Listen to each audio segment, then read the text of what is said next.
Assalamualaikum warahmatullahi wabarakatuh.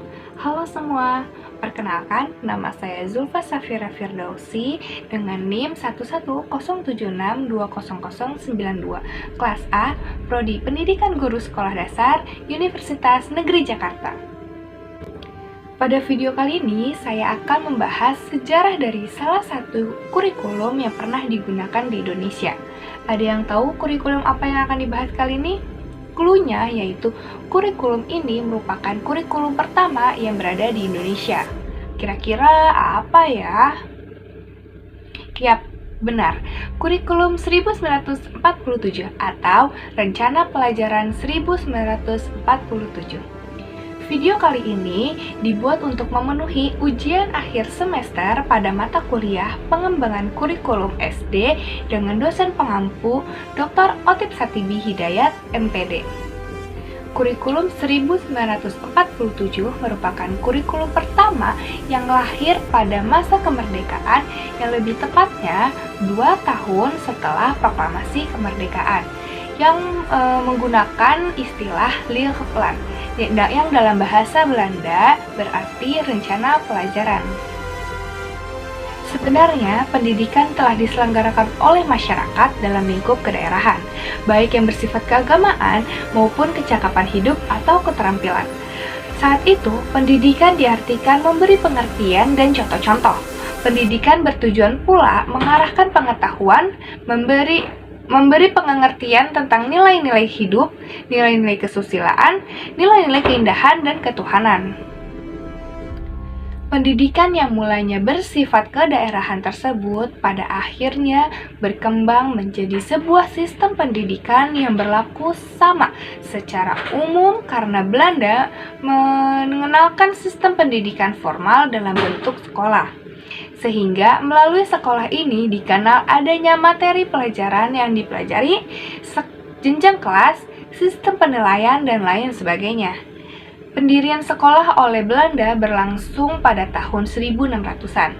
Kemudian pada tahun 1684, seiring dengan semakin kompleksnya penyelenggaraan pendidikan, maka untuk pertama kalinya Belanda membuat undang-undang sekolah yang isinya adalah: yang pertama, sekolah yang akan didirikan harus dengan izin pemerintahan Belanda.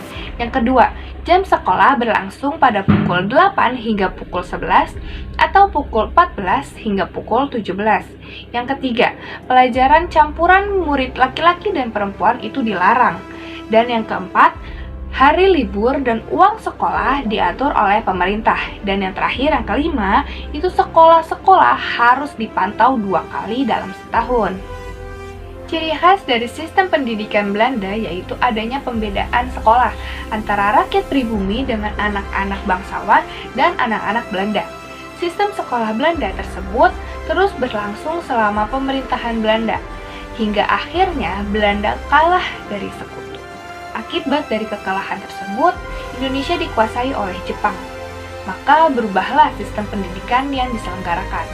Pada zaman Jepang, perubahan yang terjadi adalah tidak adanya pembedaan jenis sekolah, mulai berlakunya jenjang kelas yang berlaku secara umum, berlakunya lama waktu sekolah pada setiap jenjang pendidikan secara menyeluruh, dan didominasi dengan aktivitas pertahanan negara.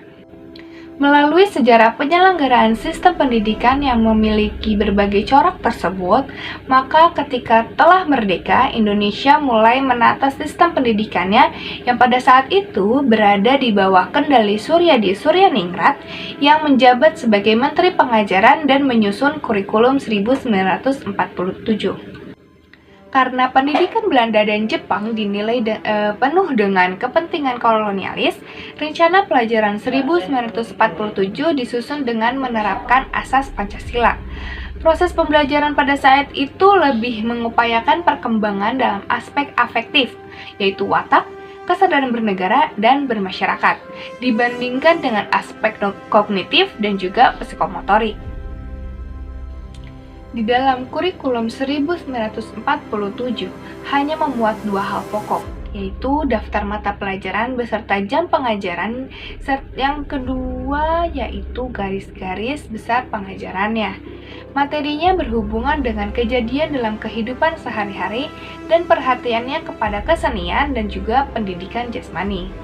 Di masa itu terdapat 16 pelajaran untuk tingkat sekolah rakyat yang khususnya berada di Jawa, Sunda, dan Madura. Antara lain yaitu bahasa Indonesia, bahasa daerah, berhitung, ilmu alam, ilmu hayat, pekerjaan tangan, pekerjaan keputrian, gerak badan, kebersihan dan kesehatan, didikan budi pekerti, dan yang terakhir pendidikan agama. Begitulah sejarah dari kurikulum 1947 atau pada saat itu dikenal dengan Rencana Pelajaran 1947 yang merupakan kurikulum pertama yang berada di Indonesia setelah 2 tahun Indonesia memproklamasikan kemerdekaannya. Sekian video kali ini, semoga dapat bermanfaat dan menambah wawasan kita terhadap kurikulum pertama di Indonesia. Apabila terdapat salah-salah kata, saya Zulfa Safira Firdausi memohon maaf. Wassalamualaikum warahmatullahi wabarakatuh. Bye-bye.